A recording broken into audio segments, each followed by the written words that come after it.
रूस के एक सांसद का दावा है कि पुतिन ने परमाणु हमला करने की पूरी तैयारी कर ली है। यानी अब तक जिस न्यूक्लियर वॉर की आशंका जताई जा रही थी वो किसी भी वक्त शुरू हो सकती है, क्योंकि दावे के मुताबिक पुतिन का एक हाथ न्यूक्लियर मिसाइल को लॉन्च करने वाले बटन पर रखा हुआ है, जिसका मतलब यह हुआ कि अगर पुतिन का सब्र जवाब दे गया तो यूक्रेन का नामो निशान मिट जाएगा। रूस के सांसद व्लादिमीर आरीव ने दावा किया कि रूस तबाही का ट्रेलर दिखाने के लिए यूक्रेन पर एक छोटा न्यूक्लियर अटैक कर सकता है। यानी ये परमाणु हमला यूक्रेन और पश्चिमी देशों को रूस की ताकत दिखाने का जरिया होगा, क्योंकि अमेरिका समेत कई देश परमाणु हमले की चेतावनी को कोरी धमकी बता रहे हैं। आरीव ने दावा किया कि पुतिन अपनी जिद पूरी करने के लिए किसी भी हद तक जा सकते हैं। वो यूक्रेन में तबाही मचाने के लिए छोटा परमाणु हमला करने से जरा भी नहीं कतराएंगे। ऐसा इसलिए क्योंकि उनका यह कदम एक तरफ यूक्रेन की हिम्मत को तोड़ देगा तो वहीं दूसरी तरफ अमेरिका तक भी सीधा और कड़ा संदेश पहुंच जाएगा। लेकिन यूक्रेन ने एक बार फिर इसे रूस की गीदड़ भभकी बताया है। यूक्रेन के रक्षा मंत्री का मानना है कि रूस कभी परमाणु हमला करने की हिम्मत जुटा ही नहीं पाएंगे, क्योंकि रूस को इससे होने वाले उस नुकसान का भी अंदाजा है जिसकी भरपाई पुतिन को ही करनी होगी।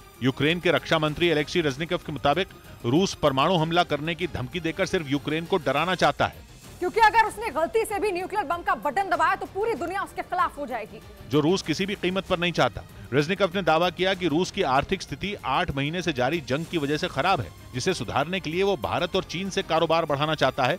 लेकिन अगर बात परमाणु हमले तक आ गई तो उसका ये दाव फेल हो जाएगा। हालांकि फिर भी उन्होंने इस धमकी से यूक्रेन के अलर्ट पर होने की बात पर हामी भरी। उन्होंने आरोप लगाया कि पुतिन जैसे क्रूर शासक अपनी जीत के लिए किसी की भी बलि चढ़ा सकते हैं, इसलिए यूक्रेन अपनी पूरी तैयारी से मैदान में डटा रहेगा। यूक्रेन के खिलाफ जंग में भर्ती किए गए नए सैनिकों की ट्रेनिंग का एक और वीडियो सामने आया है। इन सैनिकों को रूस के सखालिन में ट्रेनिंग दी जा रही है, जिसमें उनको जंग में इस्तेमाल होने वाले खतरनाक हथियारों को चलाना सिखाया जा रहा है। ग्रेनेड लॉन्चर और बमों से वो टारगेट पर सटीक निशाना लगाने की कोशिश भी करते नजर आए। जंग में जवानों को जिन हथियारों की जरूरत पड़ती है, नए सैनिकों की ट्रेनिंग में उन सभी को शामिल किया गया है।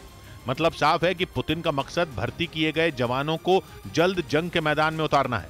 इसलिए उनकी ट्रेनिंग तेज कर दी गई ताकि यूक्रेन के साथ युद्ध में न तो वो कमजोर पड़े और न ही यूक्रेन को ऐसा लगे कि वो रूस के खिलाफ कभी जीत हासिल कर पाएगा। तो रूस ने यूक्रेन के निकोलेव शहर में एक इमारत पर रॉकेट से हमला कर दिया, जिसमें 6 लोगों की मौत हो गई। वहीं हमले में कई लोग घायल भी हो गए, जिसकी जानकारी वहां के मेयर ने दी। हमले के बाद का वीडियो सामने आया जिसमें इमारत मलबे के ढेर में नजर आई। वहीं हमले में पास की कई और इमारतों को भी नुकसान पहुंचा। बताया गया कि कुछ और लोग इमारत के मलबे में दबे हो सकते हैं, जिसके लिए बचाव दल मलबा हटाने के काम में जुट गए।